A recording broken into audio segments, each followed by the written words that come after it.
이것은 평균 가격보다 현재 가격이 훨씬 강한 힘으로 움직이고 있다는 의미가 되기 때문에 상승 흐름의 신뢰도를 조금 더 높게 볼 수가 있는 겁니다. 그렇기 때문에 막대가 음수인 상황에서 양수로 전환이 되면서 거래량이 늘고 막대의 크기가 이전보다 증가하는 모습이 나타났을 때 이런 구간에서 매수에 진입을 해볼 수가 있게 되는 거예요. 안녕하세요, 웨일즈 트레이딩입니다. 영상을 시청하시기 전에 구독과 좋아요 부탁드리고, 해외 증권사를 사용하시면 나스닥 한 계약 기준 140만원, 최소 증거금 0.01 계약 기준 14,000원부터 해외 선물 거래가 가능합니다. 자세한 내용은 댓글에 고객센터 혹은 더보기란의 셀프 계좌 개설 영상을 참조해 주시기 바랍니다. 안녕하세요, 웨일즈 트레이딩입니다. 오늘 영상에서는 초보자분들도 쉽게 활용할 수 있는 BBP 보조지표에 대해서 알아보도록 하겠습니다. BBP라는 이름이 조금 생소하신 분들도 많으실 텐데, 엘더 레이 지수라고도 불리고 말 그대로 매수세와 매도세의 힘을 수치로 보여주는 지표입니다. 원리는 굉장히 단순하지만 생각보다 실전 활용도가 높은 편이에요.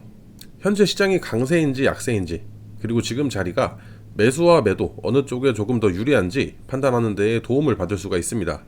만약 추세의 강도를 읽는 것이 어렵거나 시장의 힘을 조금 더 객관적으로 확인하고 싶으셨다면 오늘 내용이 도움이 되실 겁니다. 본격적으로 시작하기에 앞서서 제가 사용 중인 해외 증권사 이지스퀘어를 사용하시면 나스닥 한 계약 기준 140만원, 최소 증거금 0.01 계약 기준으로는 14,000원부터 해외 선물 거래가 가능합니다. 자세한 내용은 더보기란의 셀프 계좌 개설 영상이나 고정 댓글에 있는 고객센터를 참조해 주시기 바라겠습니다. 자, 그럼 우선 BBP를 차트에 적용해 보도록 하겠습니다. 설정을 해보시면 아래쪽에 빨간 막대와 파란 막대가 표시되게 됩니다. 미국에서는 광세장을 황소, 불이라고 표현을 하고 약세장을 곰, 베어라고 표현을 합니다. 지금 설명드릴 BBP도 이 개념을 그대로 사용합니다. 빨간 막대는 매수세가 우세한 구간, 파란 막대는 매도세가 우세한 구간을 의미합니다. 이 지표의 계산 방식도 어렵지가 않아요. 이 빨간 막대는 고가에서 EMA를 뺀 값을 나타내고, 이 값이 양수일수록 매수세가 강하다는 의미가 됩니다. 반대로 파란 막대는 저가에서 EMA를 뺀 값으로 이 값이 음수로 크게 나타낼수록 매도세가 강하다고 해석을 할 수가 있어요. 결국 현재 가격이 평균 가격인 EMA에서 얼마나 멀리 떨어져 있는지를 계산해서 시장의 힘을 막대 그래프로 보여주는 지표라고 이해하시면 됩니다. 개인적으로는 이런 식으로 실제 가격을 기준으로 계산을 해주는 지표들이 상당히 직관적이고 활용도가 높다고 생각을 해요. 자, 이제 그럼 실전에서 어떻게 활용하는지 알아보도록 하겠습니다.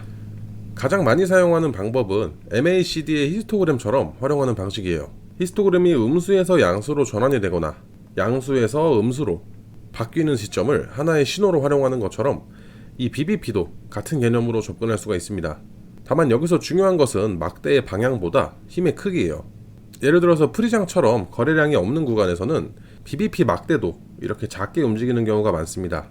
하지만 거래량이 급격히 증가하면서 강한 매수세가 들어오면 빨간 막대가 이전보다 이렇게 크게 증가하는 모습을 확인할 수가 있어요.